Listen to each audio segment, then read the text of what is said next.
ఇక కోదండరామ్ గురించి ఏం చెప్పాలి పాపం. ఇప్పుడు హాయిగా సమైక్యాంధ్రుల నీడలో వాళ్ళ చదువుతో చల్లగా బతుకుతున్నట్టున్నాడు పాపం. పాతబట్ట అన్నిటికీ రిగ్రెట్ అవుతున్నట్టుండు. పౌర హక్కుల కొరకు కొట్లాడడం పొరపాటు చేసిన, తెలంగాణ ఉద్యమం కొరకు కొట్లాడి పొరపాటు చేసిన అని రిగ్రెట్ అవుతున్నట్టుండు సమైక్యాంధ్రుల చదువులో ఉండి పాపం.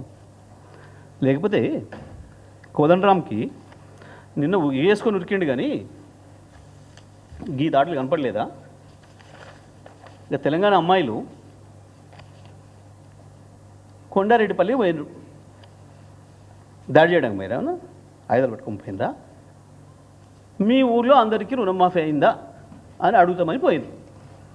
కొంత దుర్మార్గమైన దాడి చేస్తే కోదండరామ్కి ఎందుకో నోరు వెగలేదు పాపం.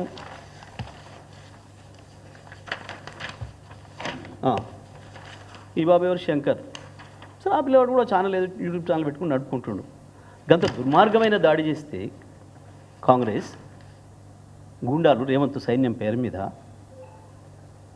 నోరువెగలేదు ఈ ప్రజాస్వామికవాదులకి, పౌర హక్కులవాదులకి. చిల్క ప్రవీణ్ ఆ పిల్లవాడు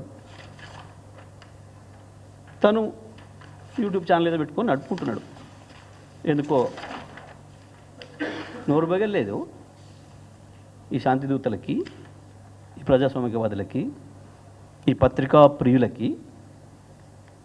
ఎందుకు బేగలే? నీ ఇంటి ముందునే కనపడలేదు. ఇవి తెలంగాణ వాళ్ళే కాబట్టా, వీళ్ళు తెలంగాణ వాదులు కాబట్టా ఇప్పుడు నీకు వాళ్ళు తీయనైనరా? తెలంగాణ వ్యతిరేకులు, తెలంగాణ వ్యతిరేక గోస్ట్ రైటర్లు వాళ్ళు మాత్రమే కనపడుతున్నారు ఇప్పుడు పాపం ఆయనకి.